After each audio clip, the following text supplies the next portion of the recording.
اسے جان بوجھ کر ذلیل کر کے غصہ دلایا گیا ہے پروفیسر، ہیگرڈ نے درخت کے پیچھے سے اپنا بڑے بالوں والا چہرہ باہر نکالتے ہوئے کہا۔ میلفوئی اس کے خاندان کی عزت پر حملہ کرتے ہوئے اسے کمتر اور حقیر کہہ رہا تھا۔ چاہے کچھ ہی ہوا ہو، لڑائی جھگڑا کرنا ہاگورٹس کے قوانین کے خلاف ہے ہیگرڈ، اسنیپ نے چکنی چپڑی آواز میں کہا۔ گریفنڈور کے 5 پوائنٹس کم ہو گئے ہیں ویزلی، اور احسان مانو کہ میں نے زیادہ پوائنٹس نہیں کاٹے۔ اب تم سب یہاں سے چلتے نظر آؤ۔ میلفوئی، کریب اور گوئل تینوں درخت کو زور سے دھکا مارتے ہوئے نکل گئے، جس کی وجہ سے چاروں طرف سروں کے کانٹے بکھر گئے۔ وہ لوگ دوسری جانب جا کر ہنس رہے تھے۔ میں اسے دیکھ لوں گا، رون نے میلفوئی کے عقب میں اپنے دانت پیستے ہوئے کہا۔ ایک نہ ایک دن میں اسے ضرور دیکھ لوں گا۔ مجھے ان دونوں سے سخت نفرت ہے، ہیری گہری سانس بھرتے ہوئے بولا، میلفوئی اور اسنیپ سے۔ چلو خوش ہو جاؤ، کرسمس آنے والی ہے۔ ہیگرڈ نے ان کی کیفیت کا اندازہ کر لیا تھا۔ تمہیں اب کیا بتاؤں، میرے ساتھ چلو اور خود چل کر بڑے ہال کو ایک نظر دیکھ لو، وہ کتنا شاندار دکھائی دے رہا ہے۔ ہیری، رون اور ہرمائنی ہیگرڈ اور اس کے ہاتھ میں دبے ہوئے درخت کے پیچھے پیچھے بڑے ہال کی طرف چل دیے۔ وہاں پروفیسر میگونگل اور پروفیسر فلٹوک دونوں کرسمس کی تیاریوں میں مصروف تھے۔ وہ مخصوص انداز میں بڑے ہال کی سجاوٹ کر رہے تھے۔ آہا ہیگرڈ، آخر درخت بھی لے آئے، اسے وہاں کونے میں کھڑا دو، پروفیسر فلٹوک نے چہک کر کہا۔ ہال کی سجاوٹ دیکھنے کے لائق تھی۔ ہر طرف دیواروں پر شرابتر رائی اور پلاسٹک کی جھاڑ بندوا رکھی تھی، اور ہال میں چاروں طرف 12 اونچے سروں کے درخت کرسمس ٹریز رکھے ہوئے تھے، جن میں سے کچھ تو برف کے چھوٹے چھوٹے ٹکڑوں کی وجہ سے چمک رہے تھے اور کچھ سینکڑوں موم بتیوں کی وجہ سے۔ تمہاری چھٹیاں شروع ہونے میں کتنے دن باقی ہیں؟ ہیگرڈ نے پوچھا۔ صرف ایک، ہرمائنی نے جواب دیا، اور اس سے مجھے یاد آیا، ہیری اور رون، دوپہر کے کھانے سے پہلے میرے پاس آدھا گھنٹہ ہے، ہمیں لائبریری میں ہونا چاہیے۔ ارے ہاں، تم ٹھیک کہہ رہی ہو، رون نے اپنی آنکھوں کو پروفیسر فلٹوک سے ہٹاتے ہوئے کہا، جو چھڑی کی مدد سے سنہرے بلبلے نکال کر انہیں نئے درخت کی شاخوں پر سجا رہے تھے۔ لائبریری؟ ہیگرڈ نے ان کے پیچھے پیچھے ہال میں باہر آتے ہوئے حیرت سے کہا۔ چھٹیوں کے بعد ٹھیک پہلے پڑھنے کے لیے بے قرار ہو کیا؟ ارے ہم لوگ پڑھ نہیں رہے ہیں، ہیری نے اس کی غلط فہمی دور کی۔ جب سے تم نے نیکولس فلیمیل کے بارے میں بتایا ہے، تبھی سے ہم یہ پتہ کرنے کی کوشش کر رہے ہیں کہ وہ کون ہیں۔ کیا؟ ہیگرڈ کو جیسے زوردار جھٹکا لگا۔ سنو، میں نے تمہیں آگاہ کیا ہے، اسے بھول جاؤ، تمہیں اس سے کوئی مطلب نہیں ہونا چاہیے کہ فلافی کس چیز کی حفاظت کر رہا ہے، سمجھ گئے؟ ہیگرڈ نے لفظ چباتے ہوئے کہا۔ ہم تو صرف یہ جاننا چاہتے ہیں کہ نیکولس فلیمیل آخر ہیں کون، صرف اتنا اور کچھ نہیں، ہرمائنی نے لپک کر جواب دیا۔ بشرطے کہ تم ہمیں یہ بتا کر ہماری محنت نہ بچا دو، ہم پہلے ہی سینکڑوں کتابیں چھان چکے ہیں اور ہمیں ان کا نام کہیں نہیں ملا، بس ہمیں تھوڑا سا سراغ دے دو، میں جانتا ہوں میں نے اس کا نام کہیں پر پڑھا ہے۔ ہیری نے ہرمائنی کی بات آگے بڑھائی۔ میں کچھ بھی نہیں بتاؤں گا بس، ہیگرڈ نے کوڑا جواب دیا۔ تب تو ہمیں خود ہی یہ تلاش کرنا پڑے گا، رون نے منہ لٹکا کر کہا، اور ہیگرڈ کو بے چین حالت میں وہیں چھوڑ کر وہ تینوں تیزی سے لائبریری کی طرف چل دیے۔ جب سے ہیگرڈ کے منہ سے اس کا نام غلطی سے نکلا تھا، تب سے ہی وہ سچ مچ کتابوں میں فلیمیل کا نام تلاش کر رہے تھے، کیونکہ اس کے سوائے کسی اور طریقے سے انہیں یہ کیسے معلوم پڑ سکتا تھا کہ اسنیپ کس چیز کو چرانے کی کوشش کر رہا تھا۔ مصیبت یہ تھی کہ یہ جاننا بہت مشکل تھا کہ کہاں سے شروع کیا جائے، کیونکہ وہ یہ بالکل نہیں جانتے تھے کہ فلیمیل نے ایسا کون سا کارنامہ انجام دیا تھا جس کے باعث اس کا نام کسی کتاب میں شامل ہو پاتا۔ 20ویں صدی کے عظیم جادوگر یا پھر زمانہ جدید کے قابل ذکر جادوگروں کے نام میں تو بالکل نہیں تھا۔ اس کا نام اہم جدید جادوئی انکشافات اور جادو نگری میں جدید ارتقاء ایک مطالعہ ان کتابوں میں بھی نہیں مل پایا تھا۔ پھر ظاہر ہے لائبریری کا جہم بھی ایک بڑی مصیبت تھا، اس میں لاکھوں کتب، ہزاروں الماریاں، سینکڑوں قطاریں تھیں۔ ہرمائنی نے موضوعات اور عنوانات کی فہرست نکالی جنہیں دیکھنے کا اس نے فیصلہ کیا تھا۔ رون کتابوں کی ایک قطار میں گیا اور یوں ہی کسی بھی شیلف سے کتابیں نکال کر دیکھنے لگا۔ ہیری اس حصے کی طرف ٹہلتا ہوا وہاں جا نکلا جہاں جانا منع تھا۔ وہ کچھ وقت سے یہ سوچ رہا تھا کہ کہیں فلیمیل کا نام یہاں تو نہیں چھپا ہوا ہے۔ بدقسمتی سے ان کتابوں کو دیکھنے کی قطعی اجازت نہیں تھی۔ انہیں دیکھنے کے لیے آپ کو کسی پروفیسر کی مخصوص اجازت کی ضرورت پڑے گی، جس میں ایک چرمائی کاغذ پر کتاب کا نام، لینے والے کا نام اور اس پروفیسر کے دستخط ہونا لازمی شامل تھے۔ وہ یہ بات بخوبی جانتا تھا کہ اسے ایسا اجازت نامہ کسی بھی صورت میں نہیں مل سکتا تھا۔ ہرمائنی نے اسے بتایا تھا کہ ان کتابوں میں انتہائی طاقتور تاریک جادو کی باریکیاں، گہرے راز اور تحقیقات موجود تھے جسے ہاگورٹس میں بالکل نہیں پڑھایا جاتا تھا۔ صرف وہ پرانے طلباء ہی ان کتابوں کو پڑھ سکتے تھے جو تاریک جادو سے محفوظ رہنے کے فن کے اس مضمون میں اعلیٰ تعلیم حاصل کرتے تھے۔ تم یہاں کیا تلاش کر رہے ہو لڑکے؟ ایک تیکھی آواز سنائی دی۔ کچھ نہیں، ہیری نے مڑ کر جواب دیا۔ اس کے عقب میں میڈم پنس کھڑی تھی جو کہ ہاگورٹس میں لائبریرین تھیں۔ انہوں نے اس کی طرف پروں کا صفائی دان موڑتے ہوئے کہا، تو پھر تم یہاں سے باہر نکل جاؤ، چلو باہر۔ وہ سوچ رہا تھا کہ اسے جلدی سے کوئی اچھی سی کہانی یا بہانہ بنانا چاہیے تھا۔ ہیری بجھے قدموں سے لائبریری کے ممنوعہ حصے سے باہر نکل آیا۔ رون اور ہرمائنی پہلے ہی اس بات پر متفق ہو چکے تھے کہ میڈم پنس سے اس بارے میں پوچھنا ٹھیک نہیں ہوگا کہ انہیں فلیمیل کے بارے میں کچھ معلومات کہاں سے مل سکتی ہیں۔ انہیں پورا یقین تھا کہ وہ انہیں صحیح رہنمائی دے سکتی تھی، مگر وہ خطرہ مول نہیں لینا چاہتے تھے کہ سنیپ کو یہ معلوم ہو جائے کہ وہ لوگ کس بارے میں معلومات اکٹھی کرنا چاہتے ہیں۔ ہیری نے صرف یہ جاننے کے لیے باہر کی راہداری میں انتظار کیا کہ ان دونوں کو کوئی کامیابی ہوئی ہے یا نہیں۔ یہ الگ بات تھی کہ اسے بہت زیادہ امید قطعی نہیں تھی۔ وہ گزشتہ 15 دنوں سے لگاتار ڈھونڈ رہے تھے، چونکہ انہیں 2 جماعتوں کے درمیانی وقفے میں صرف مختصر سا وقت مل پاتا تھا، اس لیے اس میں حیرانگی کی بات نہیں تھی کہ انہیں کچھ نہیں ملا تھا۔ در حقیقت اس کے لیے انہیں ایک مکمل اور تفصیلی تلاش کی ضرورت تھی، وہ بھی اس صورت میں جب میڈم پنس ان کے سرہانے بالکل موجود نہ ہوں۔ 5 منٹ بعد رون اور ہرمائنی لائبریری سے باہر نکلے تو دونوں نے انکار میں سر ہلا دیے۔ اس کے بعد وہ دوپہر کے کھانے کے لیے بڑے ہال کی طرف چل دیے۔ جب میں چھٹیوں میں باہر چلی جاؤں گی تو تم لوگ اپنی کوشش جاری رکھو گے نا؟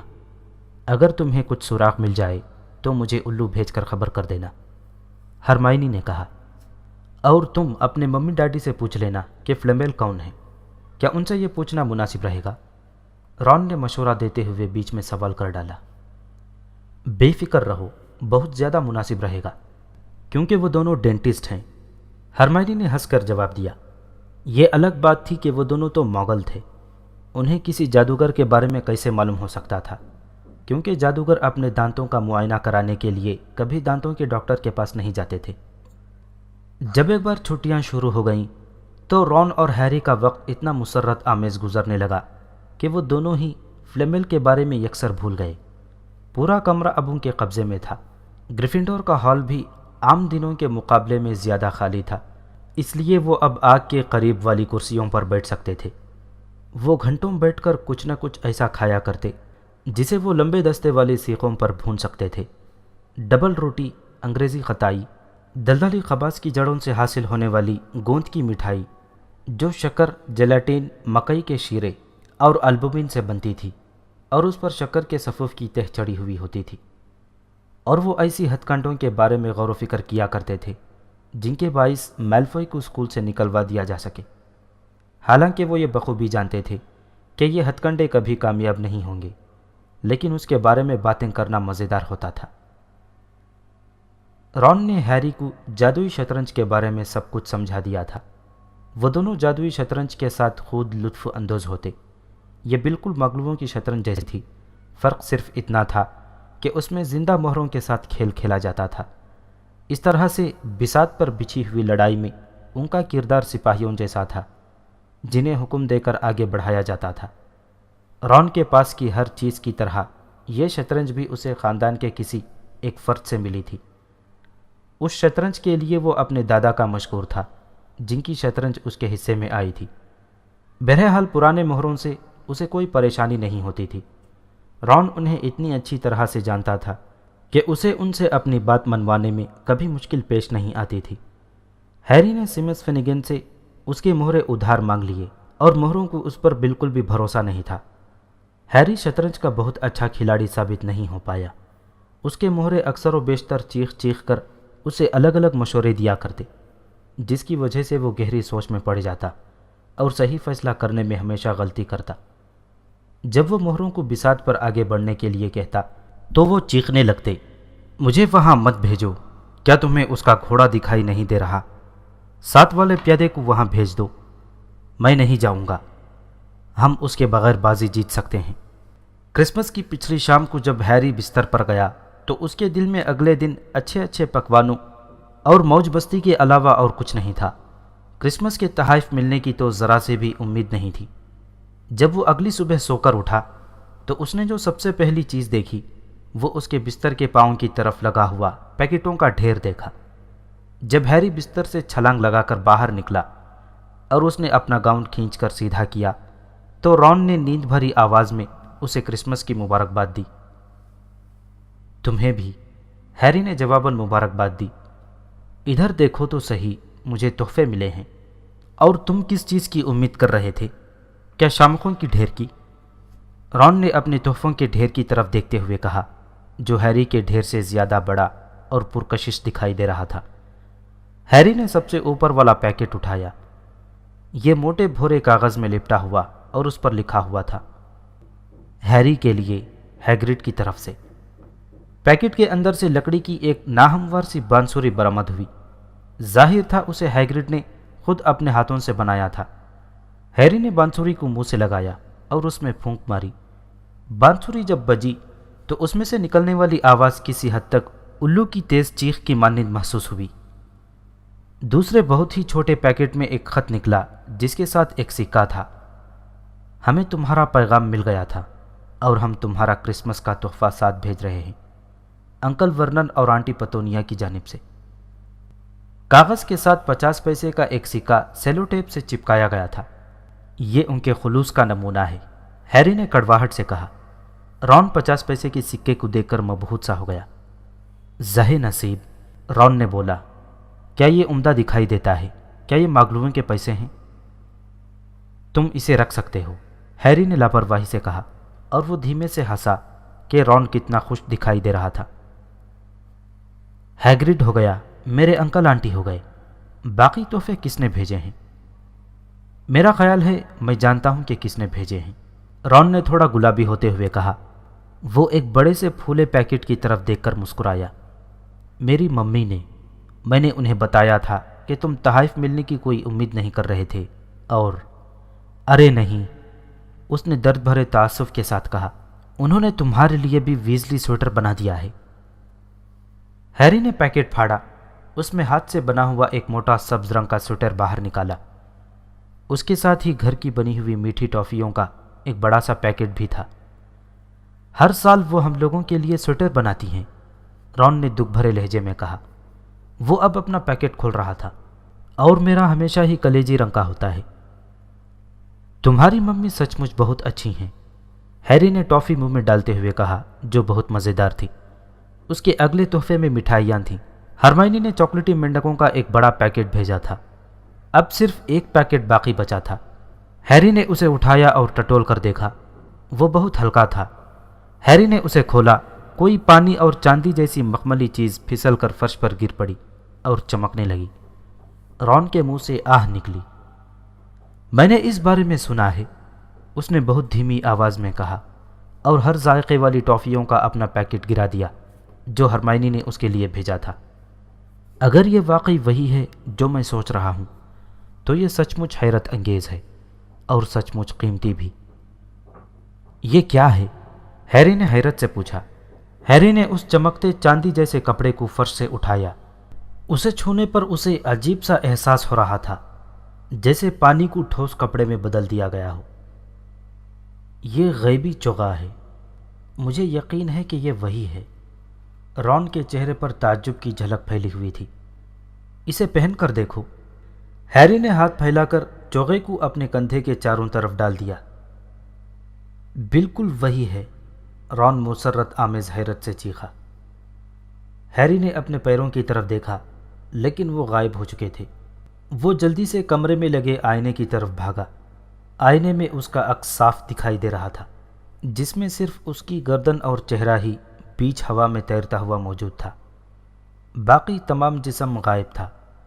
اس نے چوغے کو اپنے سر پر بھی کھینچ لیا اور اب آئینے میں اس کا عکس بالکل دکھائی نہیں دے رہا تھا۔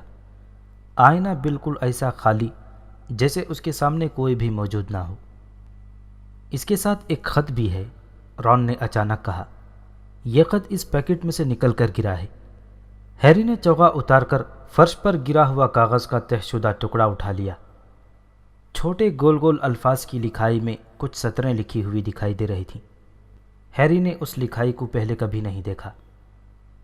وہ حیرت سے خط کی تحریر پڑھنے لگا۔ ڈیئر پاٹر، تمہارے ڈیڈی مرنے سے پہلے اسے میرے پاس چھوڑ گئے تھے۔ اب وقت آ گیا ہے کہ یہ تمہیں لوٹا دیا جائے۔ دھیان رہے اسے اچھی چیزوں کے لیے ہی استعمال کرنا۔ کرسمس کی بہت بہت مبارکباد۔ اس کے نیچے کسی کا بھی نام نہیں لکھا تھا۔ ہیری نے خط کو گھورا۔ رون چوغے کو حسرت بھری نگاہوں سے دیکھ رہا تھا۔ میں اس کے لیے کچھ بھی قربان کر سکتا ہوں، کچھ بھی۔ کیا ہوا؟ اس نے کہا۔ کچھ نہیں، ہیری نے مختصراً کہا۔ اسے بہت عجیب محسوس ہو رہا تھا۔ یہ چوغا کس نے اسے بھیجا تھا؟ کیا یہ واقعی کبھی اس کے باپ کے پاس تھا؟ اس سے پہلے کہ وہ کچھ اور کہہ یا سوچ پاتا، کمرے کا دروازہ کھلا اور فریڈ اور جارج ویزلی دھڑ دھڑاتے ہوئے اندر داخل ہوئے۔ ہیری نے فوراً غائبی چوغے کو چھپا لیا۔ وہ اسے کسی اور کو دکھانا نہیں چاہتا تھا، کم از کم اس وقت تو نہیں۔ کرسمس مبارک ہو۔ ارے دیکھو تو صحیح، ہیری کو بھی ویزلی سویٹر ملا ہے۔ فریڈ اور جارج نیلے سویٹر پہنے ہوئے تھے، جن میں سے ایک پر بڑے زرد رنگ میں ایف اور دوسرے پر جے کڑھا ہوا تھا۔ ہیری کا سویٹر ہم سے عمدہ ہے۔ ظاہر ہے کہ ممی تب کچھ زیادہ ہی محنت کرتی ہیں جب انہیں معلوم ہوا کہ یہ چیز ان کے گھر والوں کے بجائے کسی دوسرے کو دی جا رہی ہو۔ فریڈ نے ہیری کا سویٹر کا معائنہ کرتے ہوئے کہا۔ تم نے ابھی تک اپنا سویٹر کیوں نہیں پہنا رون؟ جارج نے جلدی سے پوچھا۔ چلو اسے پہنو، یہ بہت اچھا اور گرم ہے۔ تم جانتے ہو کہ کلیجی رنگ سے مجھے سخت نفرت ہے، رون نے افسردگی کے عالم میں کہا۔ اس کی آواز میں درد چھپا ہوا تھا۔ اس نے منہ بسورتے ہوئے سویٹر گلے میں ڈالا اور پہن لیا۔ تمہارا سویٹر بالکل سادہ ہے، اس پر کوئی حرف نہیں کڑھا، جارج نے شوق لہجے میں کہا۔ ممی کو شاید یہ لگتا ہے کہ تم اپنا نام نہیں بھول سکتے، لیکن ہم بے وقوف نہیں ہیں کہ ہمارا نام جریڈ اور فارج ہے۔ اس نے ناموں کو بگاڑ ڈالا۔ اتنا شور کیوں مچا رہے ہو؟ ایک اور آواز سنائی دی۔ دروازے میں پرسی ویزلی اپنا سر گھسائے کھڑا انہیں گھور رہا تھا۔ اس کے چہرے پر پھیلے ہوئے کرب کو دیکھ کر انہیں یہ اندازہ لگانے میں قطعی دشواری نہیں تھی کہ وہ اپنے تحفے دیکھنے میں مصروف تھا، مگر شور کی وجہ سے اسے اپنا کام ادھورا چھوڑ کر وہاں آنا پڑا تھا۔ اس کے ہاتھ میں تھما ہوا سویٹر صاف دکھائی دیا، جس پر بڑا سا زرد حرف کڑا ہوا تھا۔ فریڈ نے آگے بڑھ کر اس کے ہاتھ سے سویٹر چھین لیا۔ آہا، ایم یعنی مانیٹر۔ اسے پہنو پرسی، چلو جلدی کرو، ہم سبھی اپنے اپنے سویٹر پہن چکے ہیں، یہاں تک کہ ہیری کو بھی ایک سویٹر ملا ہے۔ نہیں، میں نہیں، پرسی ہچکچایا، لیکن ویزلی بھائیوں نے سویٹر زبردستی اس کے گلے میں ڈال دیا اور اس کوشش میں اس کا چشمہ کھسک کر ناک پر ٹیڑھا ہو گیا۔ اور تم آج مانیٹروں کے ساتھ بالکل نہیں بیٹھو گے، جارج نے کہا۔ کرسمس اپنے گھر والوں کے ساتھ بیٹھنے کا دن ہوتا ہے۔ وہ لوگ پرسی کے ہاتھ باندھ کر اسے دھکیلتے ہوئے کمرے سے باہر لے گئے۔ پرسی کے بازو ابھی تک آدھ پہنے سویٹر میں پھنسے ہوئے تھے۔ ہیری نے پوری زندگی میں ایسی کرسمس نہیں منائی تھی۔ کرسمس کی شاندار ضیافت کے ذائقے اتنے لاجواب اور شاندار تھے کہ وہ انگلیاں تک چاٹنے پر مجبور ہو گیا تھا۔ سوگنا چربی والا کھانا، بھنے ہوئے چنڈول، ابلے اور بھنے ہوئے آلوؤں کے پہاڑ، چپلاتش کے تشت، مکھن لگے مٹر کی کٹوریاں، چاندی کے گہرائی والے کشتی نما پیالے جن میں گاڑی یخنی اور جھڑبیری کی چٹنی تھی، اور میز کے پاس ہر کچھ فٹ کے فاصلے کی دوری پر جادوگروں کے پٹاخوں کے انبار رکھے ہوئے تھے۔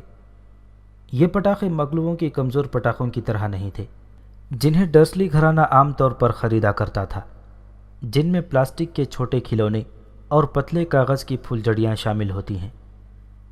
ہیری نے فریڈ کے ساتھ مل کر ایک جادوئی پٹاخہ چلایا جس نے نہ صرف گرجدار قسم کی آواز پیدا کی تھی، بلکہ جب وہ توپ کے گولے کی طرح تیز آواز کرتے ہوئے وہ فضا میں پھٹا اور اس میں سے نکلنے والے نیلے رنگ کے بادلوں نے سبھی لوگوں کو اپنی لپیٹ میں لے لیا۔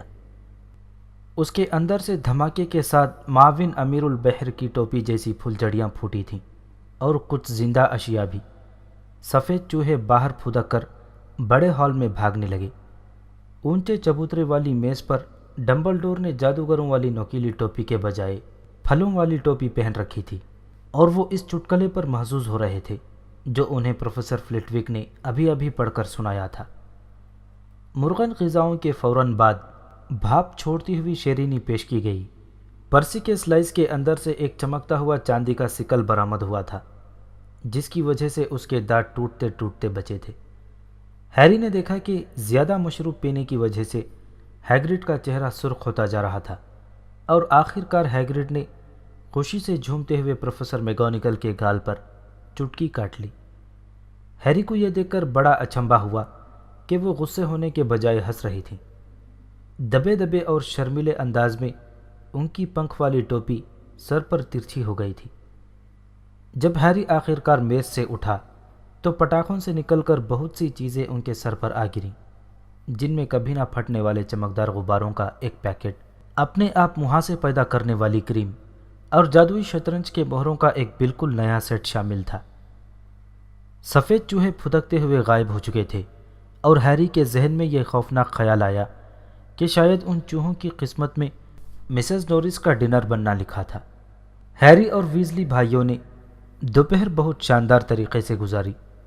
وہ میدان میں برف کے گولے بنا کر ایک دوسرے پر پھینکتے رہے۔ یہ گھمسان کا رن کافی دیر تک جاری رہا۔ پھر وہ ٹھنڈے اور گیلے کپڑوں میں ہانپتے کامتے ہوئے گریفنڈور کے ہال میں لوٹ آئے۔ آتش دان کی دہکتی انگیٹھی کے سامنے بیٹھ کر انہیں بڑا سکون ملا۔ ہیری نے اپنے نئے شطرنج کے مہروں کا سیٹ کھولا اور رون سے بڑی بری طرح سے ہار گیا۔ ہیری کو محسوس ہو رہا تھا کہ اگر پرسی نے اس کی اتنی زیادہ مدد کرنے کی کوشش نہ کی ہوتی تو شاید وہ اتنی بری طرح سے کبھی نہ ہار پاتا۔ چنڈول کے گوشت کے سینڈوچ، خطائی کیک، لونگ چڑے اور کرسمس اسفنج کیک کے ساتھ چائے پینے کے بعد ہر ایک کو یوں محسوس ہوا جیسے پیٹ کچھ زیادہ ہی بھر گیا ہو، اور اب سونے سے پہلے زیادہ کچھ نہیں کھایا جا سکتا۔ پرسی غصے کے عالم میں جڑوا بھائیوں کے پیچھے بھاگتا رہا جو خالی گریفنڈور ہال میں ادھر ادھر دوڑ رہے تھے۔ انہوں نے پرسی کا مانیٹر والا بیج چرا لیا تھا اور پرسی بیج کی واپسی کے لیے مشتعل ہو رہا تھا۔ ہیری اور رون انہیں دیکھ دیکھ کر ہنستے رہے۔ یہ ہیری کا اب تک کا سب سے اچھا کرسمس تھا، لیکن تمام دن اس کے دماغ میں کوئی چیز گھوم رہی تھی۔ جب تک وہ سونے کے لیے اپنے بستر پر نہیں گیا تب تک وہ اس کے بارے میں ٹھیک طرح سے نہیں سوچ پایا۔ غیبی چوغا، اور یہ اسے کس نے بھیجا تھا؟ رون کے پیٹ میں ڈھیر سارے سینڈوچ اور کیک بھرے پڑے تھے، اور اسے پریشان کرنے کے لیے جڑوا بھائیوں کے پاس کوئی موجودہ بہانہ بھی نہیں تھا۔ وہ ابھی اس بارے میں غور و فکر میں مشغول تھے کہ اسے کس بہانے سے تنگ کیا جا سکتا تھا۔ اس سے پہلے ہی رون نے اپنے بستر پر پردہ لگا دیا اور لیٹ گیا، اور پھر وہ فوراً ہی نیند کی گہرائیوں میں اترتا چلا گیا۔ جڑوا بھائی محض سوچتے ہی رہ گئے۔ ہیری اپنے بستر کے کنارے پر جھکا اور اس نے اس کے نیچے سے غیبی چوغا باہر نکال لیا۔ اس کے باپ کا غیبی چوغا، یہ اس کے باپ کی ملکیت تھا۔ اس نے اس کپڑے کو اپنے ہاتھ کے اوپر پھسلنے دیا جو ریشم سے بھی زیادہ چکنا تھا اور ہوا کے جھونکے کی طرح ہلکا اور لطیف تھا۔ دھیان رہے، اسے اچھی چیزوں کے لیے ہی استعمال کرنا۔ اس خط میں یہ فقرہ بھی لکھا تھا۔ اس نے اسے پہن کر دیکھا تھا۔ پھر وہ بستر سے باہر نکلا اور اس نے چوغے کو اپنے چاروں طرف ڈال لیا جب اس نے اپنے پیروں کی طرف دیکھا تو وہاں اسے صرف چاندنی اور سایہ دکھائی دیا جو اس کا نہیں بلکہ کھڑکی اور چیزوں کا تھا۔ یہ بہت ہی عجیب احساس تھا۔ دھیان رہے، اسے اچھی چیزوں کے لیے ہی استعمال کرنا۔ اچانک ہیری بری طرح سے چونک گیا۔ اس غیبی جگہ میں پورا ہاگورٹس اس کے سامنے کھلا پڑا تھا۔ وہ اندھیرے اور خاموشی میں کھڑا تھا، لیکن اس کے دل کے اندر خوشیوں کا ایک گمبھیر طوفان ملزم تھا۔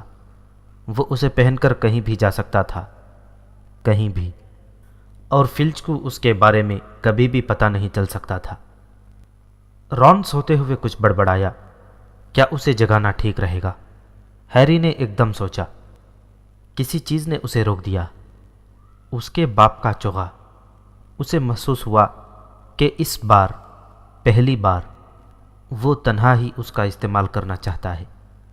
وہ کمرے سے باہر نکلا، سیڑھیاں اترا، گریفنڈور ہال میں ہوتا ہوا خارجی دروازے کی طرف بڑھا اور پھر تصویر کے سوراخ سے باہر کود گیا۔ کون ہے؟ فربا خاتون کی متحیر آواز راہداری میں گونجی۔ ہیری کچھ نہیں بولا۔ وہ راہداری میں تیزی سے چلتا گیا۔ اسے وہاں جانا چاہیے۔ وہ رک گیا۔ اس کا دل تیزی سے دھڑک رہا تھا اور وہ سوچ رہا تھا۔ اس کے دماغ میں ایک خیال اٹھ کر آیا۔ لائبریری میں، وہاں جہاں جانا منع ہے۔ وہ جتنی دیر تک پڑھنا چاہے پڑھ سکتا تھا، اور تب تک پڑھ سکتا تھا جب تک وہ پتہ نہیں لگا لیتا کہ فلیمیل کون تھا۔ وہ آگے کی طرف چل دیا اور چلتے وقت اس نے غیبی چوغے کو اپنے چاروں طرف اچھی طرح سے لپیٹ رکھا تھا۔ لائبریری میں گھپ اندھیرا تھا اور بڑا خوفناک سناٹا چھایا ہوا تھا۔ ہیری نے ایک لالٹین جلائی تاکہ کتابوں کی قطاروں کے بیچ کا راستہ دیکھ سکے۔ ایسا لگ رہا تھا جیسے لالٹین ہوا میں خود ہی تیرتا پھر رہا تھا، حالانکہ ہیری بخوبی جانتا تھا کہ اس کا ہاتھ اس لالٹین کو پکڑے ہوئے تھا۔ لیکن یہ دہشت ناک منظر دیکھ کر خود اس پر کپ کپی طاری ہو گئی تھی۔ جہاں جانے کی ممانعت تھی وہ حصہ لائبریری کے بالکل پیچھے اور آخری کنارے پر واقع تھا۔ محتاط قدموں کے ساتھ وہ اس طرح بڑھا۔ اس نے بڑی احتیاط کے ساتھ وہ رسی عبور کی جو لائبریری کو اس ممنوعہ حصے سے الگ کرتی تھی۔ وہ دھڑکتے ہوئے دل کے ساتھ ممنوعہ حصے میں پہنچ چکا تھا۔ اس نے لالٹین بلند کی تاکہ وہ کتابوں کے نام پڑھ سکے۔ کتابوں کے عنوانات سے اسے کچھ زیادہ مدد نہیں مل پائی۔ ان کے اکھڑے ہوئے تھل تھلاتے حروف ایسی زبانوں میں لکھے تھے جو ہیری کے پلے نہیں پڑ رہے تھے۔ کچھ کتابیں تو بنا عنوانوں کے تھیں۔ ایک کتاب پر ایک گہرا عنوان منقش تھا جو خون کی طرح بھیانک دکھائی دے رہا تھا۔ اسے دیکھ کر ہیری کے رونگٹے کھڑے ہو گئے۔ شاید یہ اس کا دماغ کا وہم تھا، شاید ایسا نہیں تھا۔ اسے یوں محسوس ہوا جیسے کتابیں آپس میں دھیمے دھیمے خسر پھسر کر رہی تھیں، جیسے وہ یہ جانتی ہوں کہ وہاں پر کوئی ایسا فرد گھس آیا ہے جسے وہاں نہیں ہونا چاہیے تھا۔ ہیری کو کہیں سے تو شروع کرنا ہی تھا۔ لالٹین کو فرش پر محتاط انداز میں رکھتے ہوئے اس نے سب سے نیچے والی قطار میں رکھی ہوئی کتابوں میں سے اچھی سی کتاب کی تلاش شروع کر دی۔ ایک بڑی ہی سیاہ و سفید مجلد کتاب پر اس کی نگاہیں ٹہر گئیں۔ اس نے اسے بمشکل باہر کھینچ کر نکالا کیونکہ یہ بہت وزنی تھی۔ ہیری نے اسے اپنے گھٹنوں پر رکھ کر کھولا۔ ایک تیز اور دل دہلا دینے والی چیخ نے لائبریری کی گہری خاموشی کو چیر ڈالا تھا۔ ہیری اپنی جگہ پر لرز کر رہ گیا۔ کتاب چیخ رہی تھی۔ ہیری نے اسے فوراً بند کر دیا، لیکن کتاب پھر بھی چیخے جا رہی تھی اور اس میں سے کان پھاڑ آواز مسلسل آ رہی تھی۔ وہ پیچھے کی طرف لڑکھڑایا۔ اس کی ٹھوکر لگی اور لالٹین الٹ گئی۔ وہ یکایک بجھ گئی تھی۔ دہشت سے کانپتے ہوئے اسے باہر کی راہداری میں کسی کے قدموں کی تیز چاپ سنائی دے رہی تھی۔ کتاب خاموش ہونے کا نام ہی نہیں لے رہی تھی۔ ہیری نے سرعت سے چیختی ہوئی کتاب کو واپس شیلف میں ٹھونسا اور وہاں سے بھاگ کھڑا ہوا۔ دروازے کے بالکل قریب پہنچ کر اس نے فلچ کے سامنے سے گزرنے کی کوشش کی۔ فلچ کی زرد آنکھیں سیدھے اس کے پار دیکھ رہی تھیں اور ہیری فلچ کے کھلے ہوئے ہاتھ کے نیچے سے پھسلتے ہوئے جھکائی دے کر باہر کی راہداری میں نکل گیا۔ وہ تیزی سے سیڑھیاں چڑھ کر اوپر والی منزل پر پہنچا۔ لائبریری میں کتاب کی چیخیں ابھی تک گونج رہی تھیں، جنہیں ہیری بالائی منزل پر بھی سن رہا تھا۔ وہ صلیبی جنگجو کے ایک اونچے انگرکھے کے بالکل سامنے رک گیا۔